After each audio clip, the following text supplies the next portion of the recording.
The desert sun did not shine gently over the Nevada territory. It pressed down like a relentless hand, determined to wring every drop of mercy from the earth. Heat shimmered above the wide, dusty street of the settlement, bending the air into trembling waves. Buildings crouched low against the horizon, weathered wood, faded signs, and sagging roofs clinging together as though survival required proximity. Min stood beneath the narrow overhang of the Mercantile, the only sliver of shade she could claim. At 22, she felt older than her years, worn by the ocean crossing and the endless miles inland that had brought her here. She smoothed the skirt of her pale blue prairie dress. The fabric was clean, too clean. Its soft color belonged to spring skies and gentle gardens, not to this land of ochre dust and sunburned wood. In her hand, she gripped a crumpled letter, the paper damp from her nervous palm. It was the only thread binding her to the man she had agreed to marry, a man she had never seen. His name was Samuel. The agent had spoken plainly, almost apologetically. Samuel was not a wealthy man. He owned land, yes, but it was harsh land. He was a rancher struggling against a territory that swallowed the weak. He needed a wife not for luxury, but for partnership, someone to share the burden of labor and the long, silent evenings. Min had not expected a palace in America. She had come to survive. Poverty was not a stranger to her. It was a language she spoke fluently. She knew how to stretch a sack of rice, how to mend cloth until the thread itself became decoration, how to coax warmth from a cold room with nothing but patience and faith. She had prepared herself to stand beside a poor man, to work until her fingers hardened and her back ached. Still, as minutes stretched into an hour, anxiety gnawed at her stomach. The town was loud, miners shouting, wagon wheels grinding against stone, horses snorting in the heat, but she felt wrapped in a private silence. Every passing man drew her eyes. Was that him? The tall one with the scar? The older prospector leading a mule? Each glance from a stranger made her heart hammer against her ribs. She felt like a splash of blue paint on a canvas of brown. The agent had said Samuel was shy, a man who lived apart from others. That frightened her more than cruelty. Cruelty announced itself. Silence could hide anything. Then she heard it, the measured rhythm of hooves slowing near the Mercantile. Not the reckless gallop of a man eager for whiskey or trade. This was deliberate, careful. She lifted her gaze. A large chestnut horse came to a halt a few yards away. The rider dismounted with quiet efficiency. He was neither a towering brute nor a bent old man. He stood of solid height, shoulders broad but slightly stooped, as if bearing invisible weight. His vest was dusty, his shirt faded and patched at the elbows, his trousers worn from years of riding and labor. He tied the horse with gentle, practiced hands and patted its neck with surprising tenderness. Then he turned toward her. For a moment, the noise of the town receded. He removed his hat, revealing hair the color of sun-flattened wheat. His face was browned by years beneath open skies, lined not by age alone, but by responsibility. And his eyes were a clear, steady gray, like distant mountains before a storm. "Ms. Min?" he asked, voice rough from disuse. She swallowed. "Yes, I'm Samuel." He hesitated, glancing down at his boots before meeting her eyes again. "I hope you haven't waited too long in this heat." "I have not," she answered softly, though the lie trembled beneath her accent. An awkward silence fell between them. He seemed painfully aware of the dust on his clothes, of the difference between her neat dress and his work-worn attire. "There's something I need to explain," he began, rubbing the back of his neck. "The carriage, it isn't here. A wheel broke. I couldn't fix it in time, didn't have the parts." Min looked past him.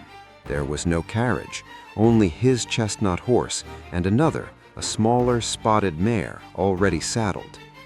"We'll have to ride," he said quickly. "It's the only way to reach the place before dark. I brought her for you. She's gentle, old but steady." Ride?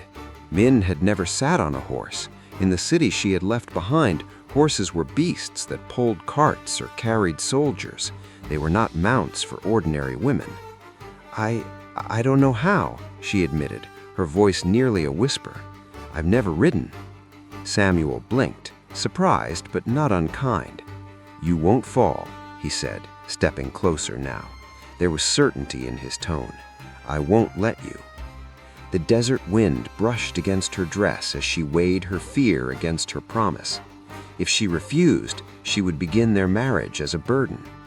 "I will try," she said. Relief softened his expression. Mounting the mare was a clumsy ordeal. The stirrup seemed impossibly high. The animal shifted beneath her skirts. Samuel cupped his hands to boost her without looking at her legs, granting her dignity even in awkwardness. At his count, she lifted herself and landed heavily in the saddle. The world tilted. She clutched the horn with white knuckles. They left the settlement at a walking pace. The town's clamor faded, replaced by the steady rhythm of hooves and the shrill hum of cicadas. Soon the land opened into a vastness that made her chest tighten. Rolling hills in shades of rust and sage stretched toward distant purple mountains. The sky arched above them like an endless dome. They rode mostly in silence. Samuel stayed slightly ahead, glancing back often to ensure she remained steady. He did not overwhelm her with questions. He did not boast. He simply rode. Hours passed. The heat bore down mercilessly. Her legs ached, her hands cramped, yet she refused to complain. If this was her life now, she would grow strong enough for it.